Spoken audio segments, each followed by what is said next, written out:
Hello and welcome to the Wisping Hour. We are your friendly ghouls next door. I'm Sheri, And I'm Tipsy. and today we've got a delightful group of stories for you.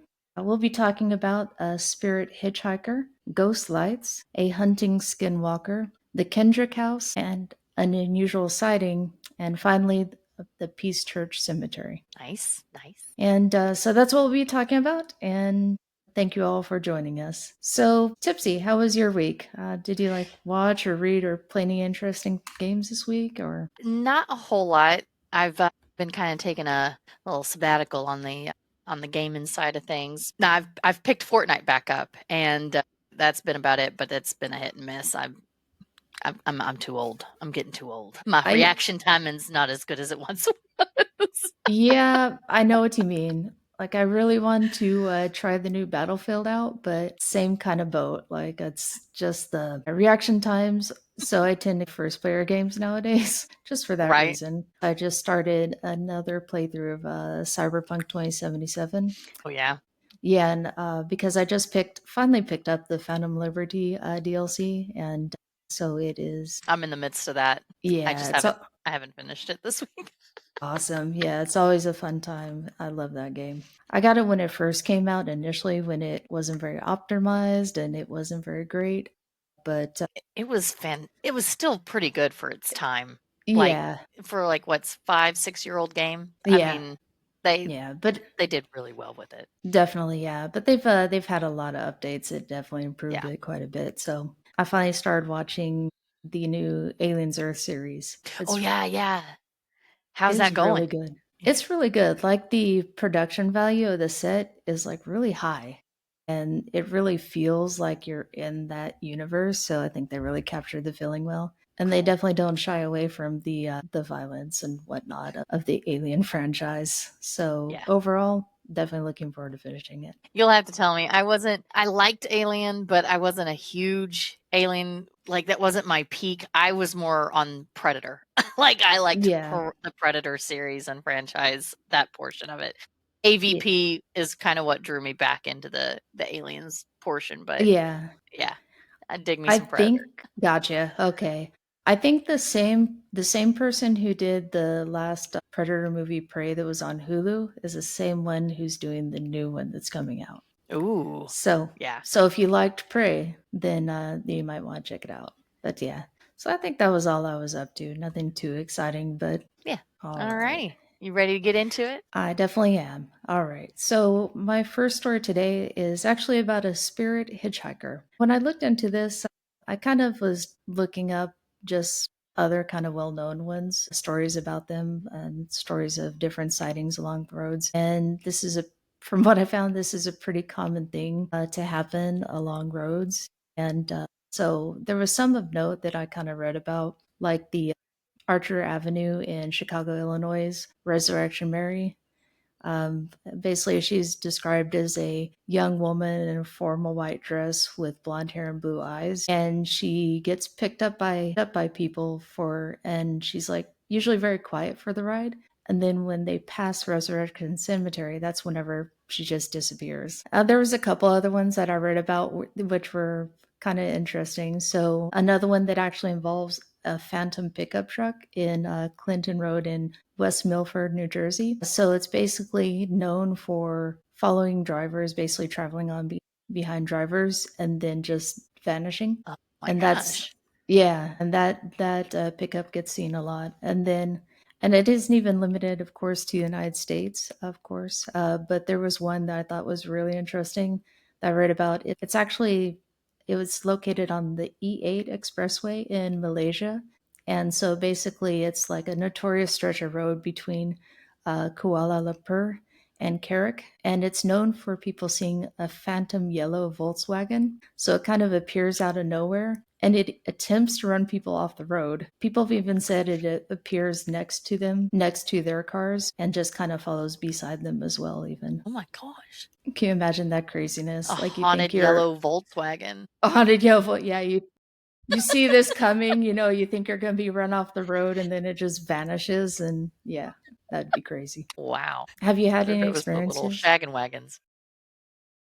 Yeah. No, haven't never experienced a vehicle following me, but you hear a lot about. Well, I do know of one story where a woman was she saw the little girl on the side of the road and picked her up and was trying to ask her where she lived and that kind of thing. And the little girl was in the car for maybe I think probably like 4 or 5 miles. And I can't cite where I remember this story, but I remember it was something that a lot of people talked about. And the little Yeah. girl after 4 or 5 miles would just disappear out of the car. Oh my And goodness.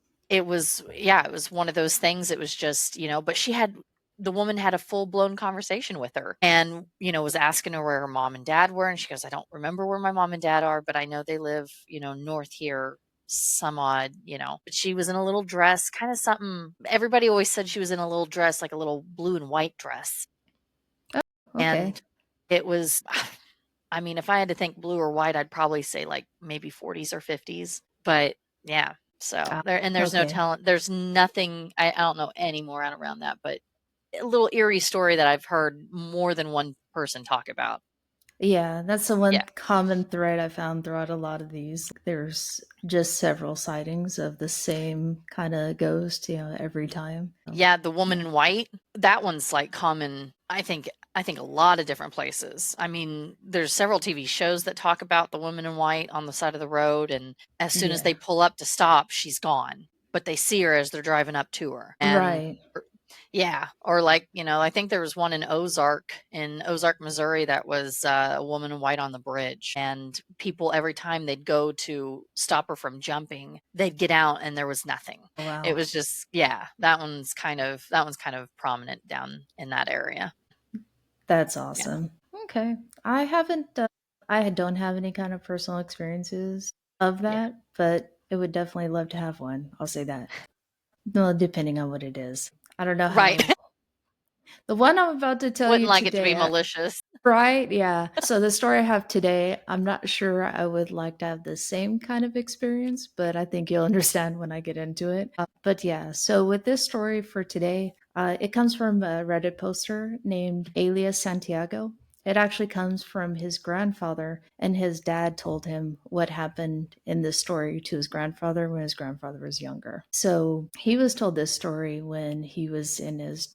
So what happened was basically the poster never knew his grandfather. His grandfather actually died when his father was a teenager, so he never got to know him. And so his grandfather was born in the late 1800s. And like his personality, he was kind of like a stoic cowboy. And he was at that age where he actually saw the transition from horses to cars. And so he had like that personality, I guess we could say, of a no nonsense kind of guy. So when he told this story to his son, it had a little more weight to it because this Right. wouldn't be usual for him. So his grandfather basically he knew land and soil, so because of that, he got a job as a surveyor for the highway department. So his travels kind of led him all over to many rural areas. And so one evening, while finishing up work, he was driving home in his work truck. And it was about 5 or 6 in the evening, and it was getting dark. And he passed a hitchhiker.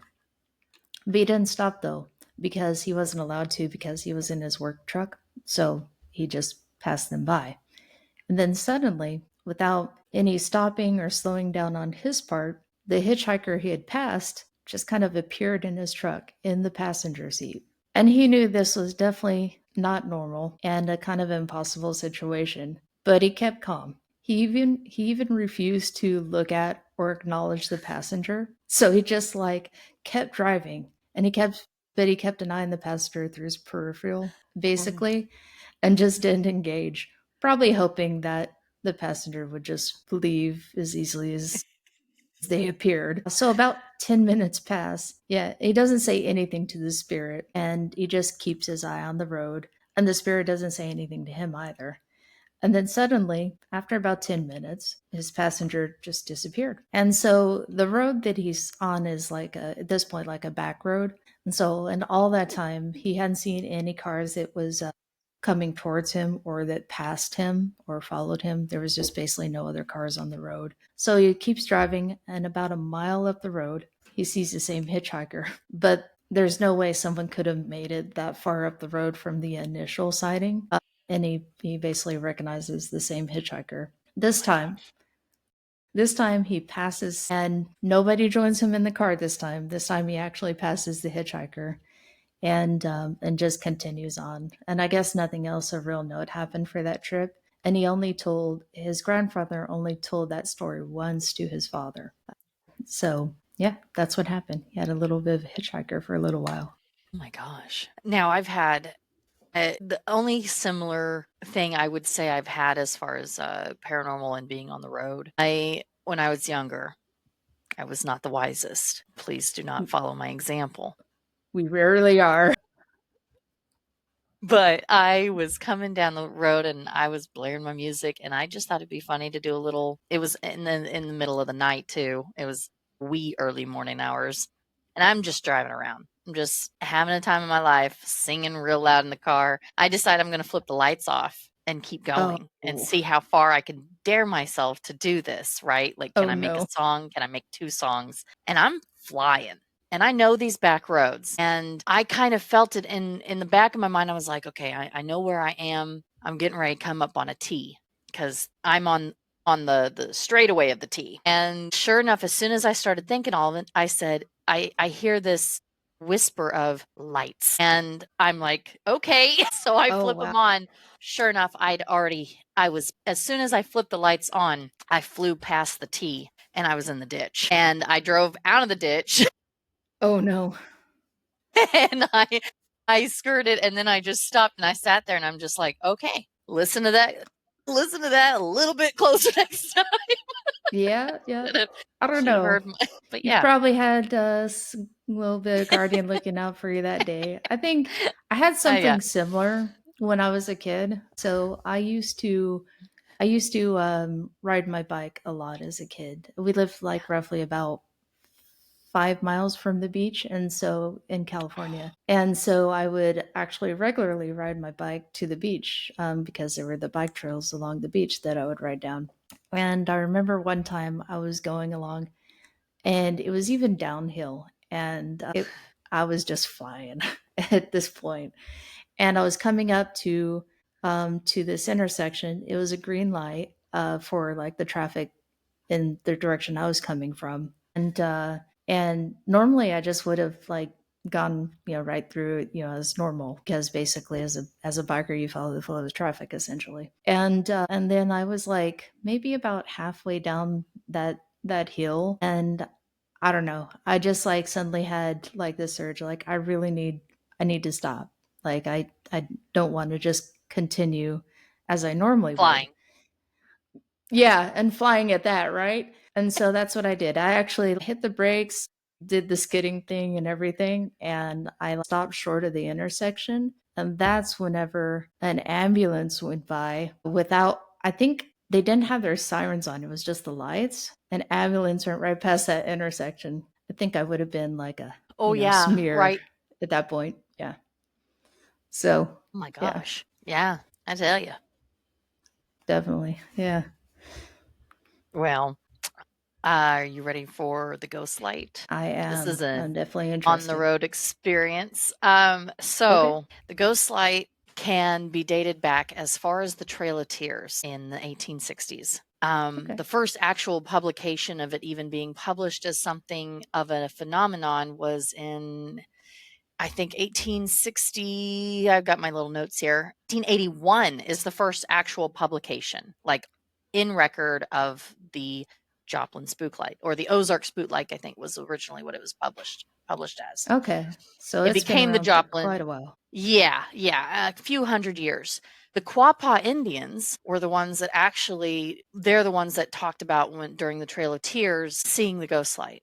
They believed that it was the spirit of a young Quapaw maiden who fell in love with a young brave warrior, and her father did not acknowledge the marriage and didn't want the marriage to happen because the young brave warrior didn't have a big enough, large enough dowry basically to wed her. Ah, I So got you. she and him elope and they try running off, and they get followed by some warriors because it was, you're Mm, talking early AIDS, that's was pretty mm, prominent that they would fight, especially if they weren't of the same tribe. And yeah. so I don't mention, it doesn't have any mention made of whether or not the young man she was going after was Quapaw or not, but anyhow, a group of warriors pursued them after they eloped, and they decided to jump at the bridge where the ghost light first started appearing. Oh wow. And now there has been several people enjoy going to see this phenomenon because it'll happen. I mean, you can go out there and sit and you'll see it. It just kind of it's an orb. They've tried to debunk it. They've tried to figure out where it's even coming from. Of course, there's a lot of other tales about what it could be from miners because Carthage in that area is usually the Carthage Joplin area was heavily mined, big Ah, miner towns, which is why they've got such old money in there yeah. and mixed around. That's why there's like the mining museum you could go to Yes. and stuff. Yeah. Yes. And so a lot of people over the years they came up with their own stories as to what the ghost light's from, but my I think my favorite's the original with the Quapaw Indian Maiden. I think that one's Yeah, just, it's a beautiful love story and then their love shown past through the centuries or the decades or however. I And gotcha. so yeah, so they have this spook light, is what they've come to call it, or the Joplin spook light, ghost light. It goes by several names over the years, but it can be as tiny as a fist or as large as a basketball. Or well, I Oh, guess that'd be a little bit bigger than a basketball, but they say it's pretty good size. Like the old globe lanterns, street yes. lights. Yeah. They say that it can be as big as that. The one really awesome story I have from that is so cars will line up and sit and wait for hours to see this spectacle. Oh, wow. It showed up one evening and this guy had an old beat up Ford pickup and he's sitting there with his wife and kids are in the I think they're in the bed of the truck just sitting there waiting. And all of a sudden the orb appears over the hood of the truck. Oh, It came that's cool. down. Yeah, the orb came down and it moved along the hood of the truck, through the bed, all the way back. The wild thing about this, everything it touched, it rusted. So the hood, the Wow. paint hood, yeah, it had rusted a spot through there, through the back of the bed and down because it dipped down even into the bed. It was just a wild thing. It looked like it had scorched the because those old Ford pickups usually had quilted seats or sewn Right. together seats stitched together. They were it could be any variety, but it had scorched some of the fabric on that. Not enough to actually cause a fire, but it looked Wow. scorched and it went through the truck like that. And since then, not many people pull up that close I don't because blame it them. Yeah. shows up. Yeah, it shows up like right over the bridge, is typically where it goes. And then it will travel 4 miles east and west, both directions. Is it But is that's it as far like as it'll go. It's only 4 miles. So it'll either travel east or the next night it will travel west. It's wild. And does it yeah, go ahead. Sorry. does it show up like consistently, or is it Yeah. like one of those This things is where a you hope consist to catch it? it's a pretty consistent phenomenon. I don't know of anybody that hasn't gone to see it and hasn't seen it. Oh wow. Okay. Well, it Yeah. must have some serious energy to be scorching things. I know. I think it'd be cool if you and I wanted to go do a little late night podcasting and do a little video setup over that way. But I think that would be a cool one because that's pretty nearby for both of us. Not too bad of a Yeah. drive.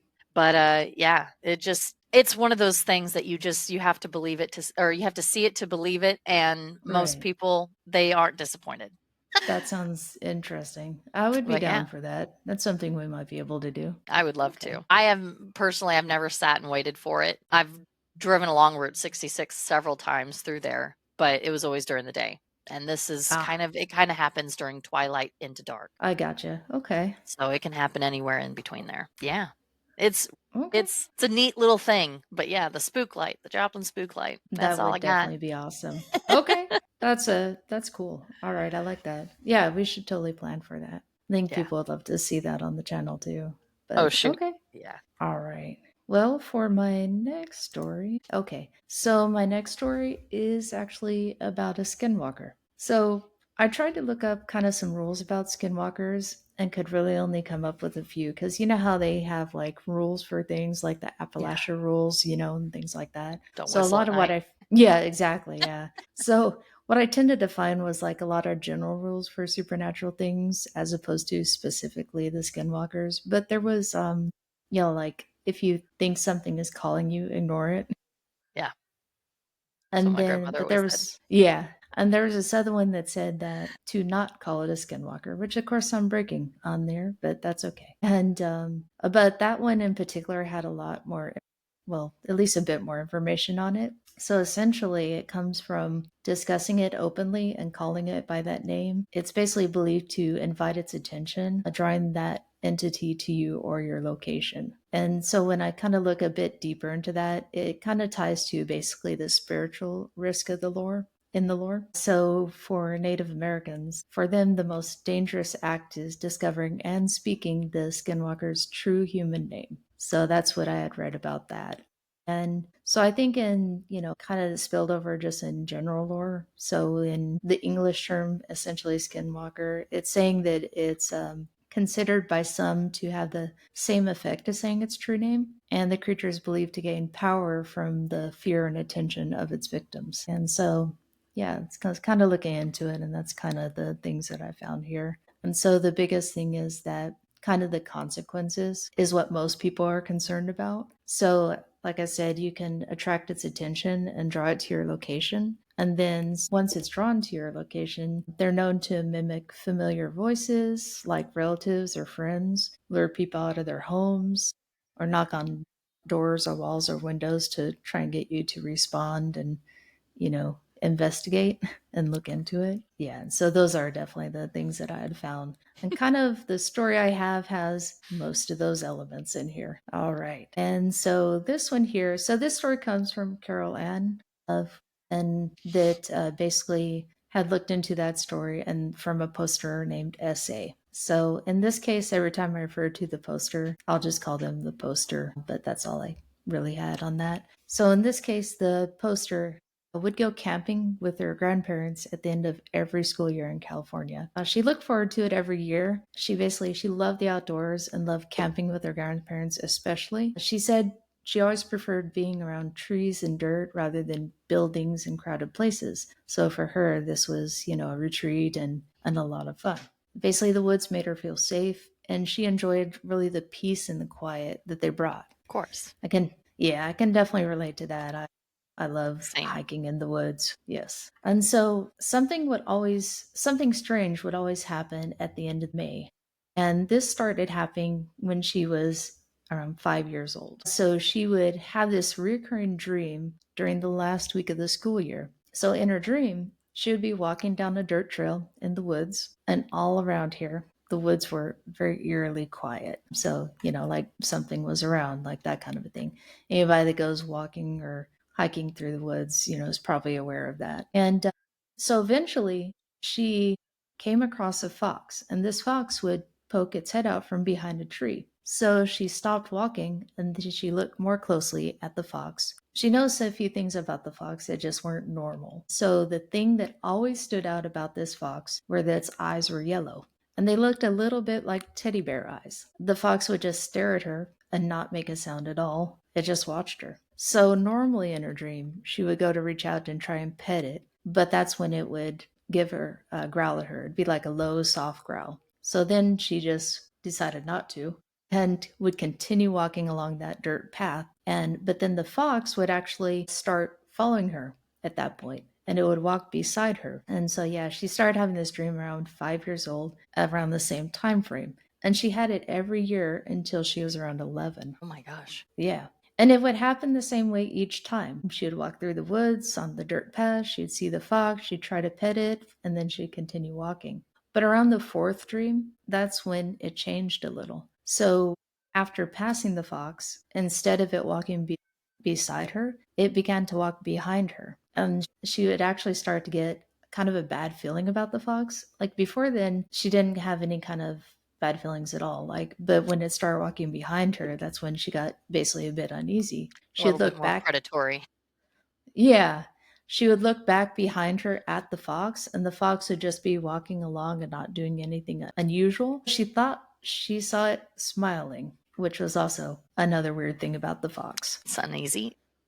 Yeah, like I know I sometimes we think our pets will smile like our dogs, especially our cats, and it does look like it. But I imagine it'd be really weird to see a fox smiling, Yeah, a maybe. little devious. Yeah. So then She had her first encounter with this entity at around 6 years old. So basically, it was the last day of school in kindergarten, and she was excited to be picked up by her grandparents for the camping trip. Basically, she was squirming all day, and especially at the end was could hardly hold still, kind of a thing. So as soon as the Right. bell rang, yeah, we all look forward to that last day. Summer breaks were the best, but as soon as the bell rang, she ran outside and she saw her grandparents ready to pick her up.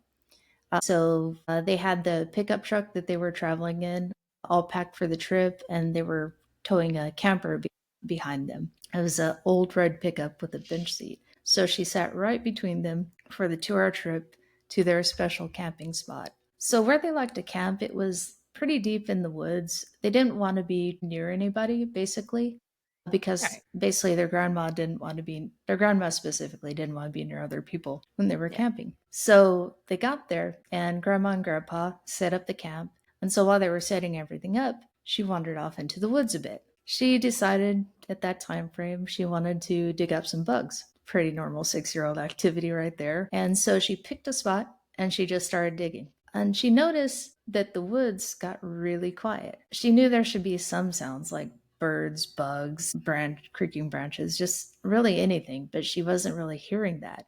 But she was only 6 years old, so she didn't give it a whole lot of thought beyond just noticing it. And while she was digging, she thought she heard her grandma calling for her. Her grandma had a special nickname for her called that was Sugar Burger.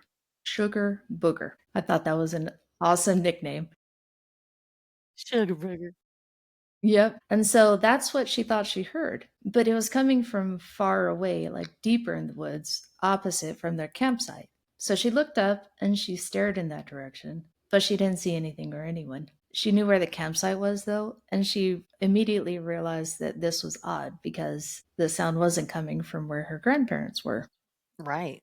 Yeah, and even at the age of 6, she knew that wasn't right, and so she moved herself closer to her grandma and her grandpa. So soon enough, she kind of forgot about that. She spent the rest of the day doing things with her grandma and grandpa, like they played card games, they sat next to the fire, they stargazed, and she loved looking at the stars.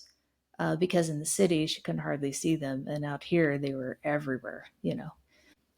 About 9 p.m., they all decided to call it a night. So, since they had brought the camper with them, that's where they all slept. But she always liked to sleep next to the window, and that night she fell asleep pretty quickly. So, later on in the night, something woke her. She wasn't sure what it was, but she also knew that she could be easily awoken. So, she just rolled over and tried to get back to sleep. And then she heard Booger, and she immediately sat up. She knew it wasn't her grandparents because they were asleep in the camper with her and they never talked in their sleep before. So she kind of got an awful feeling in her gut, kind of like something was maybe wanting to hurt her, was dangerous. And she started hearing a soft tapping right outside her window.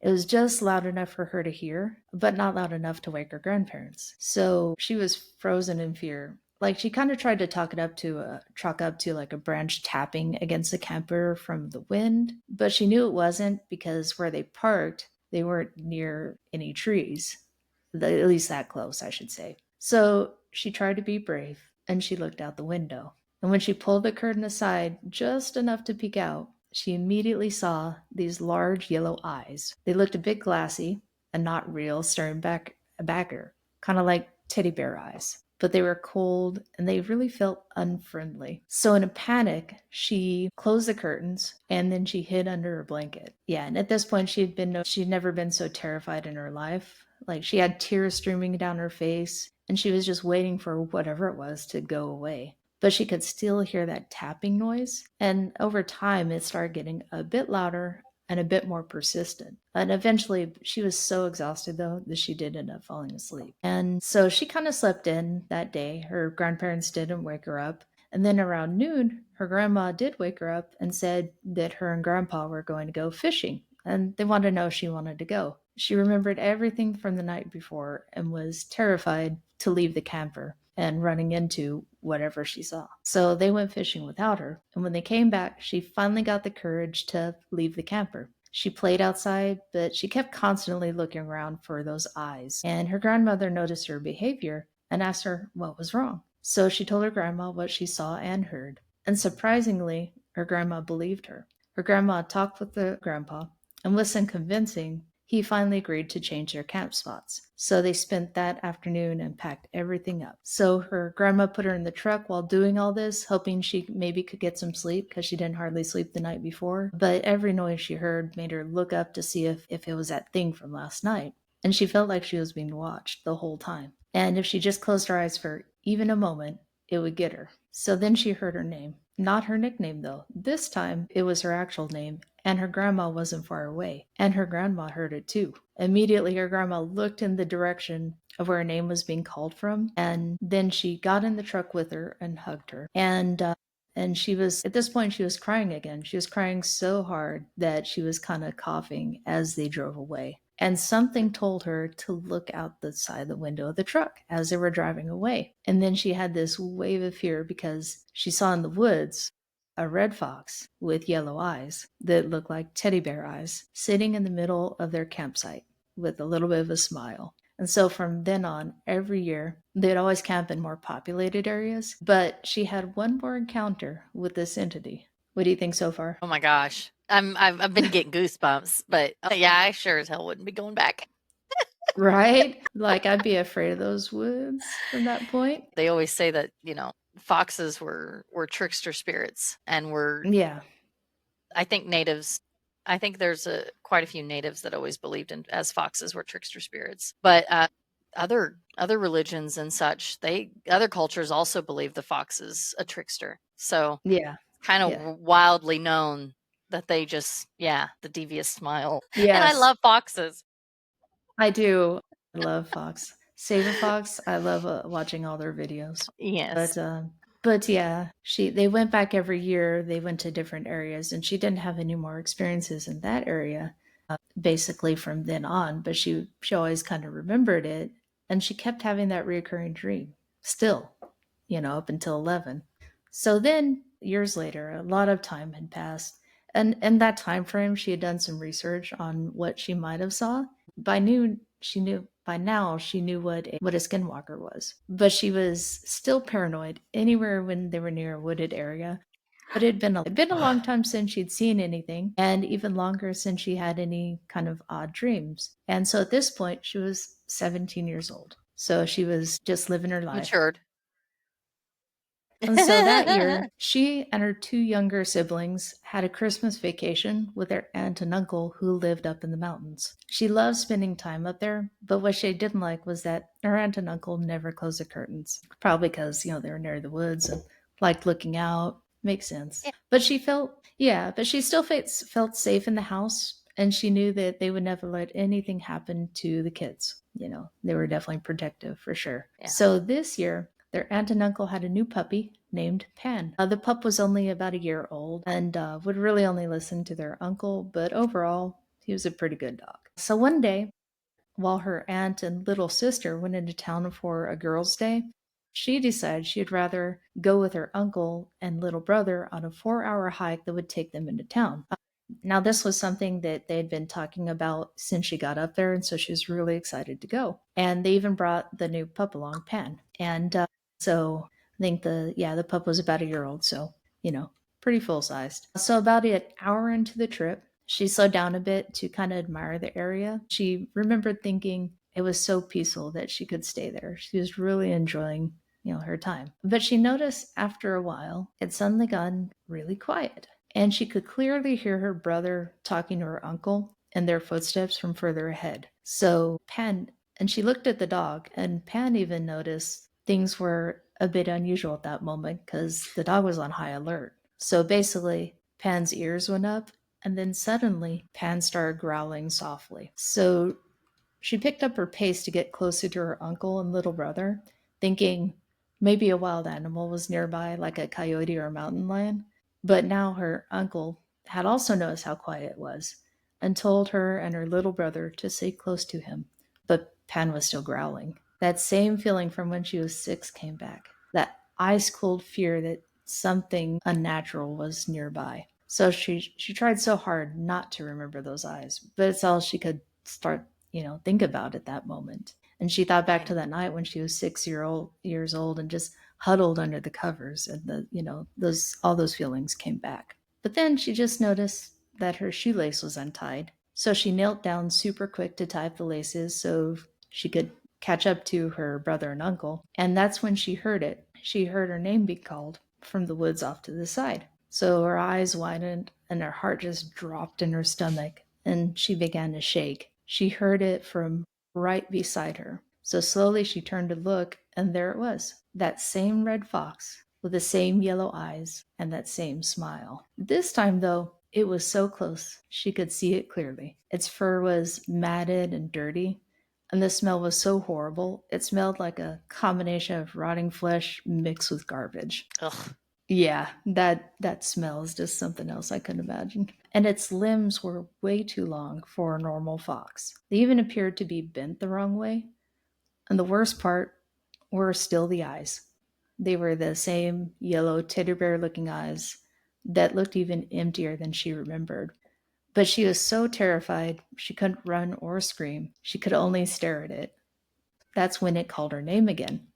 And this time, it sounded like her little brother. Before anything else could happen, Pan jumped in front of her and was barking and growling at this thing. This snapped her out of her trance, and she ran to catch up with her uncle and little brother, with Pan following behind her. So they were further ahead and they didn't see anything. And when she looked back, it was gone. Her uncle asked her what happened, and she described what she saw.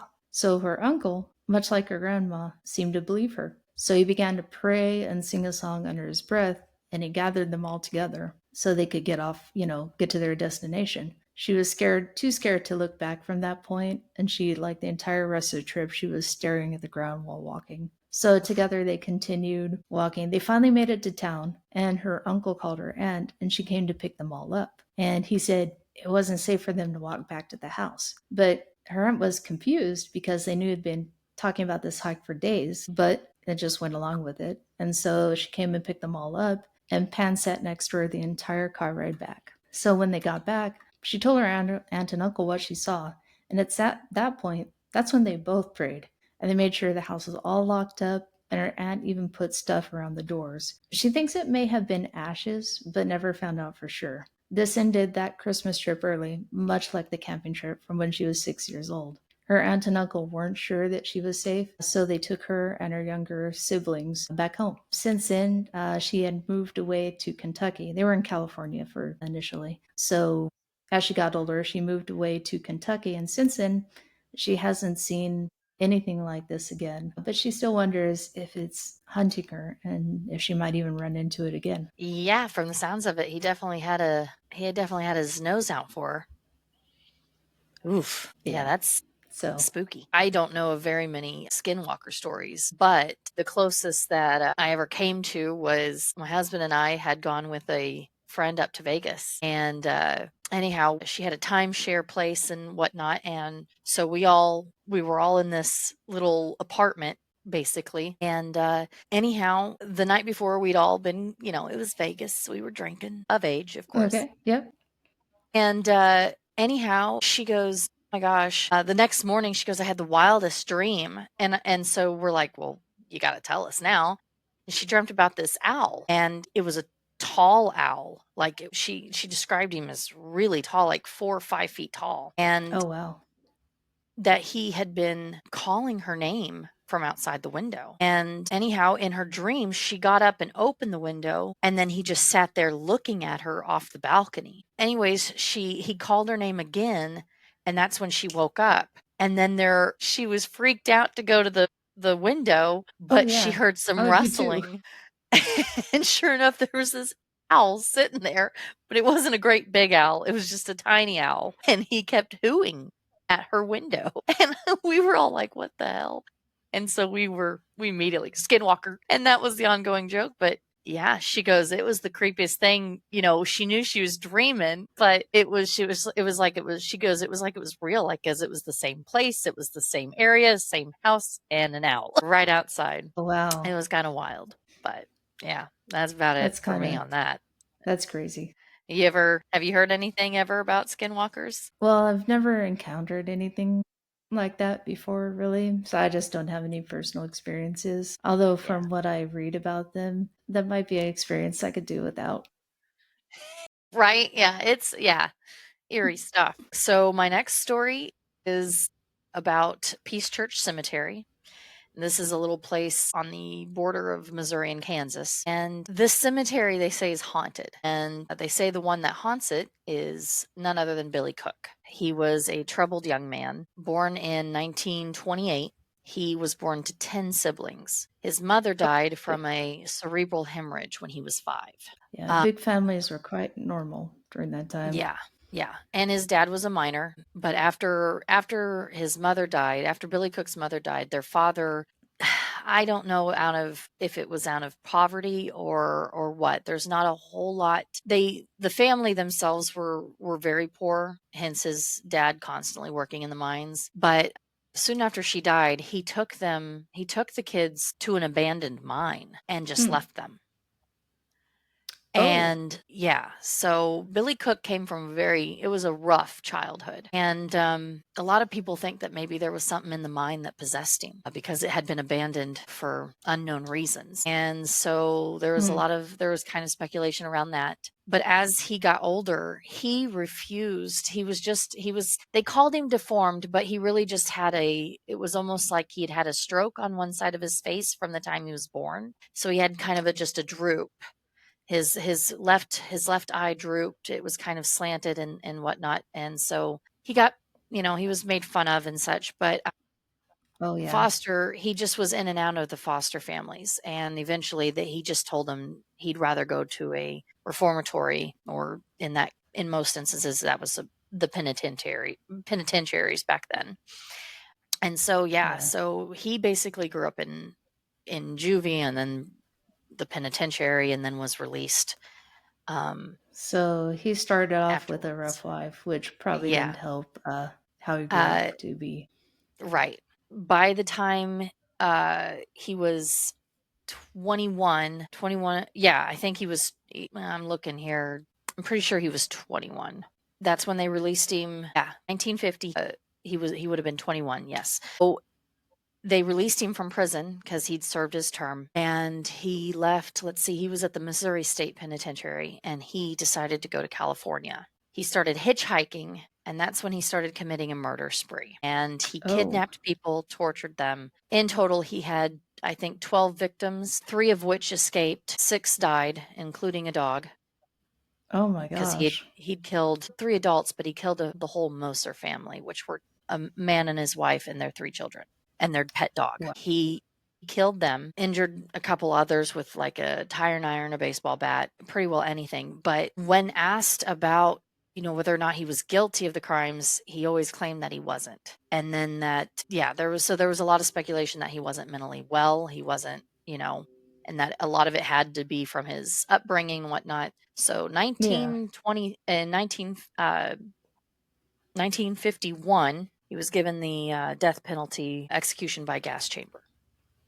No, I get it. His family, the rest of them anyhow, they took his body and put him in an unmarked grave at the Peace Church Cemetery. Now, granted, they don't think his body is actually in the cemetery itself and that he was buried on unhallowed grounds just outside the cemetery, but near his family.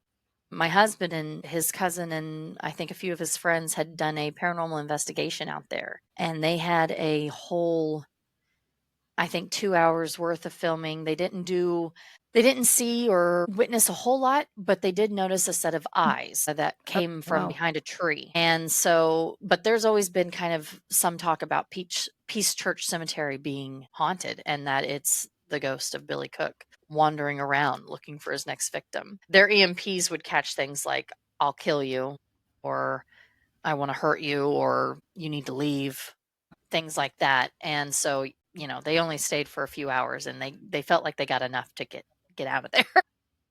Yeah. But So they catch all the voices, and it's kind of violent things, and so yeah, yeah. after 2 hours they're like, yeah, I'm good. I feel pretty unwelcome. We can go. Yeah, exactly. And I don't blame him on that portion whatsoever. Yeah, but yeah, they say it's Billy Cook wandering around. People have seen shadows, voices, they've been pushed, and yeah, just it was wild. It was wild. Oh wow. The family he murdered, nobody even found them until he started to brag about it to who he thought was going to be his next victim. But the man was able to get away, and then he told deputies and such once they caught Billy what he had done with the Moser family, and he'd just dropped him down into a mine shaft. Oh wow. So he definitely had, yeah, he was definitely a troubled young man, but also there was, to me it sounds like he was definitely something definitely had a hold of him because he just wasn't quite right. And none of what I've Yeah. ever found on any of the history looking at it even mention that, you know, because he like instead of going back into a family, he wanted to go to prison. He just wanted to go to juvie. He'd rather be in there, Yeah. and it was just kind of a wild. Wow. That was a wild sort of predicament, you know. But yeah, that's that was a short little one Yeah. for No, the no, that's for the good. Peace Yeah. Church Cemetery. Wow, that would have been scary to run into someone like that. I imagine probably he might have been more comfortable. Well, it could have been, I should say. He might have been more comfortable with going to prison as maybe he just had some really bad foster experiences. Like even nowadays, Yeah, there's not a lot of great. Yeah, there's some bad foster homes, so maybe it was something like that. He just probably had enough bad ones that he's like, I'm done. yeah, yeah. I can see that too, and especially having a deformity. He probably Mm-hmm. behind. We never know what it's like behind closed doors with families, and let alone fostering. Yeah, It's always yeah, that's because kind I of a do. there's good people and there's bad people in any aspect. Yeah, yeah, and I imagine in his case, especially when you bring up like the deformity, that he might have been kind of treated differently or looked down on just because of that from the other Right. foster families, especially if that foster family had kids, probably made fun of him, just all sorts of stuff. Yeah. Not that any of that condones or Oh, no, of killing, course but not. yeah, No. that was probably a heavy contributing factor, I'd imagine. Yeah, and that's what the Maybe. judges had ruled, which is why he had, they refused to do anything to him until after they discovered his murder. And then when he had murdered the family, that was the hard one. The other one let's see, it was can't think of the other one that he had murdered, but I think that one the guy had just picked him up because he hitchhiked for majority of his trip between Missouri and California. Oh, okay. And, usually yeah, and then once he figured out if they had guns or anything in the vehicle, I think one of them was even a deputy, and he'd snatched his gun off of him, and it Oh, was yeah. It just kind of a wild set of circumstance for him to have even been able to have done what he did. Yeah, it was wow. New Mexico is where they decided to, was it New Mexico? No, it was in California that they executed him by gas chamber. I guess the once Oklahoma department, federal department, I think had picked him up, the sheriff's department somewhere in there. But yeah, Ah, took him out just outside Blythe, California. So okay. yeah, Wow. All right. just a little Well, little Missouri history. That's all I'm about today. yeah. All right. I have one more here. So this one is also kind of a woods creepy encounter as well. So the thing that happens in this story is once again things go silent in the woods. So like with the Skinwalker story, it's kind of a prelude to the terrifying thing that he saw. Have you ever had an experience like that where you were walking in the woods and things just suddenly got really quiet? No. Well, no, but we have had a situation where I was on horseback. I was taking a horse out riding, trying to get her warmed up and whatnot, and we were in the back pasture. There's a tiny cemetery in my grandparents' back 40, and uh, my horse refused to go even around that area, and it would get Oh, deadly silent for a little while. But then we have these birds that sound like computer sounds, or like dial-up sounds is what they sound like, these birds. They make these odd little beeps and clicks and tweets, and it sounds like old dial-up internet, and it's the oh, wildest interesting. thing out Okay. there. But yeah, my horse never wanted to go out around that. That's probably about as close to anything Go. spooky. I got you. Okay. I definitely love hiking. I've been many times, but so I was stationed in Alaska for some time while I was in the military. So I really enjoyed the hiking there, and it was definitely beautiful. So I've never had anything happen with me, but we definitely know, to watch out for that kind of stuff.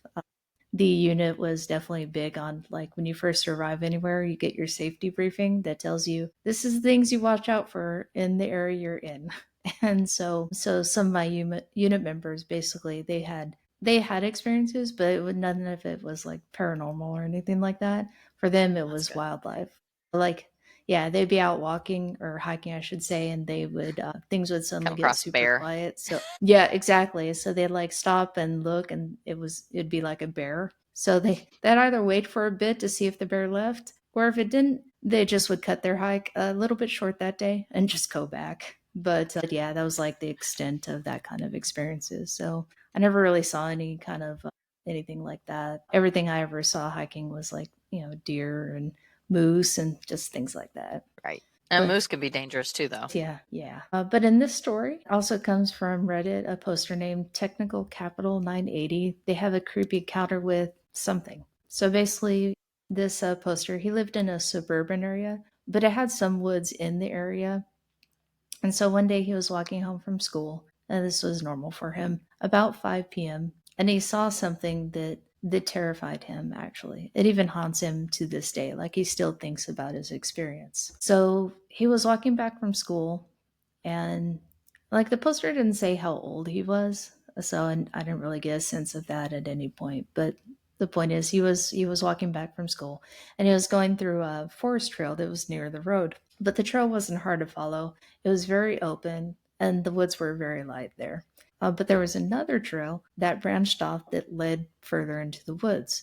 So one day he was walking down the trail when he got to that point, a point where he could sit down. So he was sitting down and just waiting for his parents to come and pick him up. And he was on his phone. And he started to get kind of an uneasy feeling. But he ignored it because it was getting dark and he thought maybe it was just because of that. So he decided to walk a little further up. So he gets up and he keeps walking. And then suddenly he heard the sounds of birds just like exploding from the trees and flying away. It just filled the air. And then he stopped hearing insects. He really stopped hearing anything. So he stopped and he looked around to figure out what was going on. And he looked to the left and up the trail that went further into the woods. There were some tall bushes near the trail. And looking over those bushes at him was a figure. It had a pale white head with some extremely skinny shoulders, like somebody that hadn't eaten in months. So he was pretty nervous and he thought it was just a regular person. He called out, "Hey, who are you?" But he didn't get a response, didn't get a gesture or anything, just kept being stared at basically. So he started to wonder if what he was looking at was even human. Because based off of what he was seeing and his knowledge of those woods, he estimated this thing had to be at least 7 feet tall. And so he kept walking and it started walking in the woods too. And he kept staring at it and he noticed something a little bit odd. So this is the way he described it. I tried to picture it. It's just kind of hard to picture, but this is how he described it. So I couldn't see it clearly as it walked along the woods because of the trees and the bushes and then the fading light, kind of, you know, Twilight. made it right. Yeah. So he was, so basically, as he was walking, he noticed it was walking at kind of a constant speed, like it wasn't changing speeds. And with every step it took, its like head went up and down a foot, but it looked like it was gliding. So I think I kind of took that Okay. as like maybe, so I think maybe I took that as like the rest of its body wasn't moving really, except for like its legs and Right. like its Like head.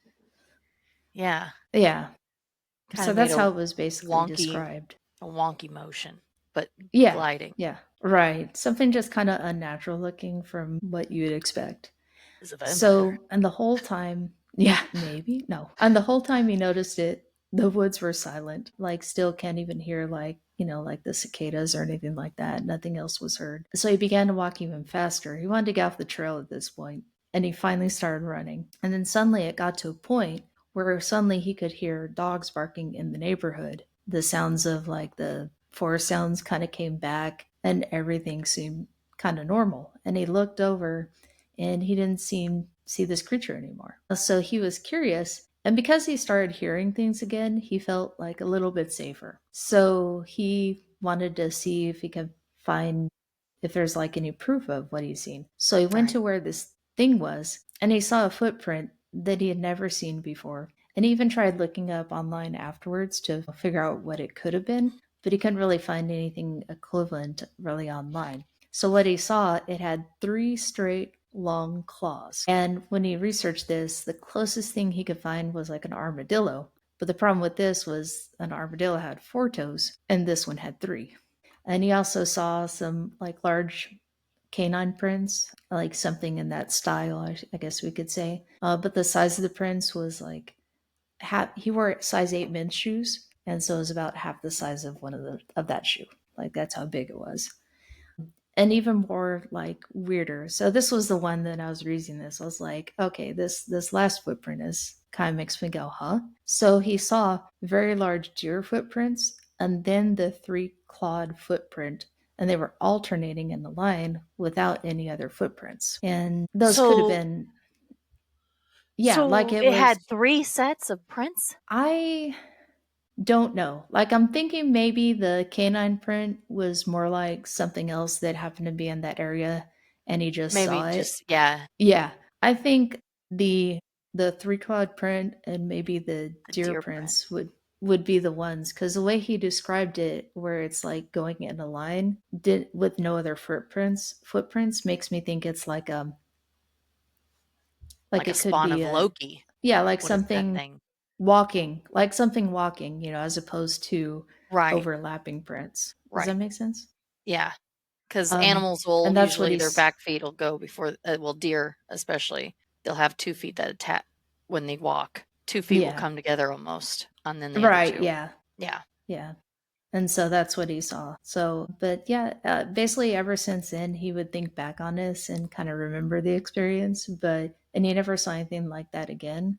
But the alternating, deer thing footprints and the weirdness of the day kind of definitely stood out for him. Well, the immediate thing I thought of after you were talking about the footprints was that, um, the Norse mythology of Loki and having a spawn, not Hela, it was maybe Fenrir. I mean, Fenrir is supposed to be like a werewolf almost, but he had another spawn that was supposed to be more like a deer or a moose that was in the woods, but it had branches for like appendages and its Oh, antlers and such. That's what I thought okay. of, especially with the you said there was a three-prong footstep or footprint.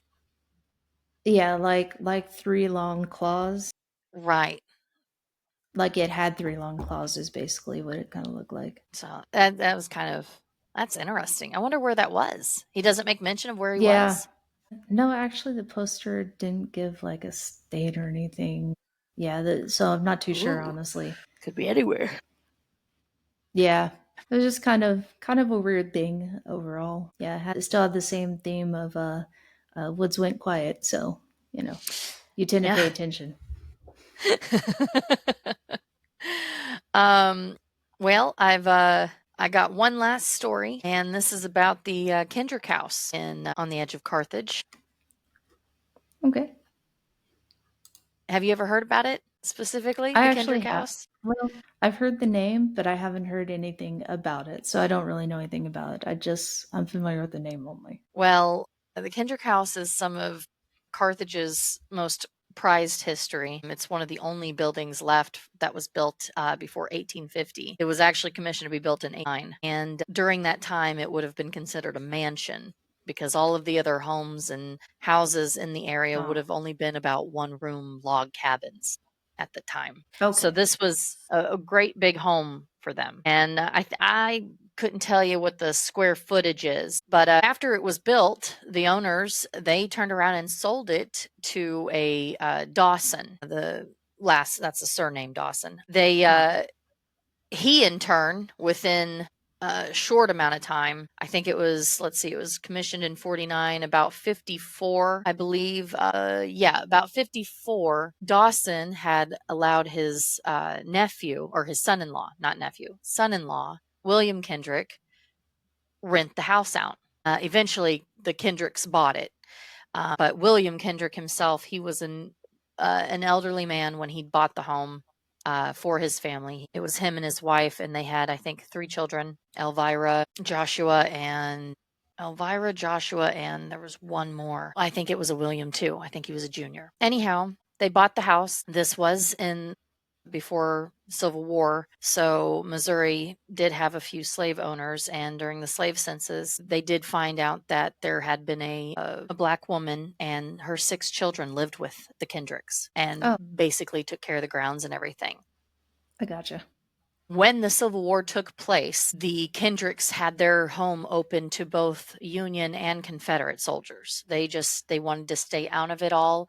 They were hosting to host and such. And it's an amazing piece of architecture as well for it being as still as solidly built as it was for even being able to go into nowadays. It does have a Uh, caretaker. okay. It was in the Kendricks family for 143, 47 years, Oh, wow. almost 150-year-old family, single family owned home. Then they sold Yeah. it in the late 90s, or no, it would have been in the 80s. They sold it to another family who has since taken care of it. They do tours, they do interviews and such because the house is very haunted. And it's just it's a wild phenomenon. You have to pay to be able to go into it and stay overnight, but you can bring your own equipment and stuff for, EMPs or EVPs, whatever they call those little like electronic devices for speaking with ghosts. Lots Right. of ghost hunters have come through there and done overnight stays and caught things. There won't be a time you go into that house and not catch something, even in the middle of the day. Oh, People talk about all the time. The most prominent, though, is the most prominent spirit that holds up in the house is actually a 3-year-old little girl. And her older sister had given her the nickname Carrot instead of Carol because she couldn't pronounce her L's, her RLs. So oh, so a lot of time, a lot of people they hear, "Hi, my name's Carrot" on their little electronic devices and such. And she died at the age of 3. Do believe it was due to illness. I'm not 100% sure. I might have to do a little bit more research in that. But the more prominent things that you find even when you go in is you will catch whiffs of cigar smoke on the stairwell when they had because a lot of the Kendricks themselves were very much, especially senior William Kendrick Senior. He was a big cigar smoker, but you can smell the cigar smoke on the stairwell is where it's most prominent. But there's also a heavy smell of horse manure in the home in certain areas at certain times. It's not all the time, and oh, it just comes and goes. But the reason why is because when during the Civil War, when he would house Union or Confederate troops, they would bring their horses into the house to keep them from out of okay. sight from, scouts and such. And so yeah, you'll get the smell of horse manure in there, cigar smoke. You'll hear footsteps and Hmm. slamming doors, teacups being moved around, things. They have it staged because the caretakers thought it was, they wanted to stage it like the Kendricks would have used it. And so they've Oh, got okay. they've got sleeping quarters and they've got sleeping quarters for like the Union and Confederate soldiers. They've got the dining area or the cigar room, which was right at the base of the stairs. But yeah, oh, there's little Moon. Yeah. And so yeah, it's a fascinating house. I think that would be another one that I think we could do do an overnight stay. I think would be a lot of fun. I never have stayed in it, but I don't know of anyone, and I know several people in town that have been out there and stayed in it. I think even the high school had offered to take a group of kids over there. One of the teachers did, and they had a little overnight, like kind of seance type thing out there, and just in good fun, in good fun. But yeah, they had lots of That's haunting experiences up in there. that definitely Also, sounds awesome. it also has a tunnel up underneath it that was used Hmm. as part of the Underground Railroad. Oh, wow. Okay. Yeah. So they were Well, a very welcoming family, and even though, William Sr. had owned a slave, I believe he was one of those that tried to be, respectable man, and he tried to do the respectable thing with the right his thing. yes, with his maids and such. So, but yeah, one of the women there, like I said, she had 6 children, and I mean, I can't speak for a lot of the places out around here, but I don't know how many would have had children being in the same areas or being in the same home with their mother and such. So I felt like he was pretty as stand up as he could be for the time. But yeah, and that was pretty well it. That's pretty well all I've got. Well, it I definitely. would love to do a I would love to do an overnight though, and do a little bit more of the digging more into the history of how the little girl died and how the house even came to be in the family for 140 some odd years, how it Oh stayed in the yeah, family, because you just don't hear of that right. hardly at all. Yeah, definitely not common. Yeah, I would definitely love to stay. That sounds like it'd be a lot of fun. I think I would be down for the whole experience. I don't know how I'd feel about suddenly smelling horse manure. It's not bad. May, but I'm a farm girl, maybe so we you get won't used to have it. right. Maybe we won't have that experience. I'm more of a city girl, but yes, up for seeing everything else. Right? Excuse me. But that's All right. it. I think is that all for today? I do believe so. So, yeah, if you enjoyed watching or listening to this, then please consider liking and subscribing. And if you have any of your own paranormal stories, we definitely would love to hear them. Our email is in the description below. And so we would definitely love to hear about those. Yeah, we're always And, looking but for that is all the, guest spookers too, right? yes, yes, guest spookers. Yeah. So So if you want to be on definitely, the yeah. show, let us know. Yeah, absolutely. All right. But I think for now, that's all the time the spirits will give us today.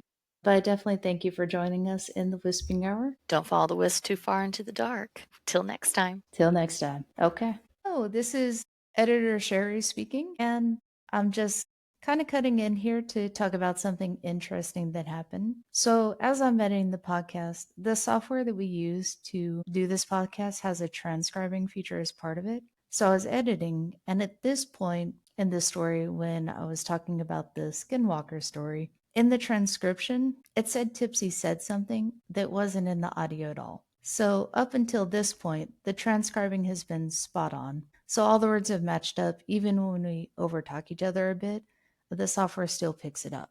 And so, in this section, it tells me that Tipsy says shadow bringer, and only that word. I couldn't recall any point where Tipsy said anything like that. And I also checked with her while editing this just to be sure. So, just to make sure, when I asked her about it, she said no, she never said this word. And it was such an odd, specific word that it really stuck out to me as I'm editing the podcast. So in that section, I played the clip back, the video clip multiple times. So I just focused on Tipsy's portion of the video, and she doesn't visually show that she's saying anything, like her mouth doesn't move or anything like that. And there wasn't any audio on her part at all that could have been basically construed as this word. So I was, thinking maybe if it she said some other things and somehow the audio might have thought it was this word and threw that in there essentially. But I thought it was just an odd thing for the transcribing feature to just essentially make up something and throw it in there. And so, because it was such a weird thing to happen, I left it in the transcript, but I wanted to talk to anybody basically about this and just let y'all know what happened. I thought it was a little bit weird and maybe a little bit spooky. And I don't know if it was because of the nature of the story or really what caused it, but it was odd enough. So I wanted to include it. And so that's all I had for you.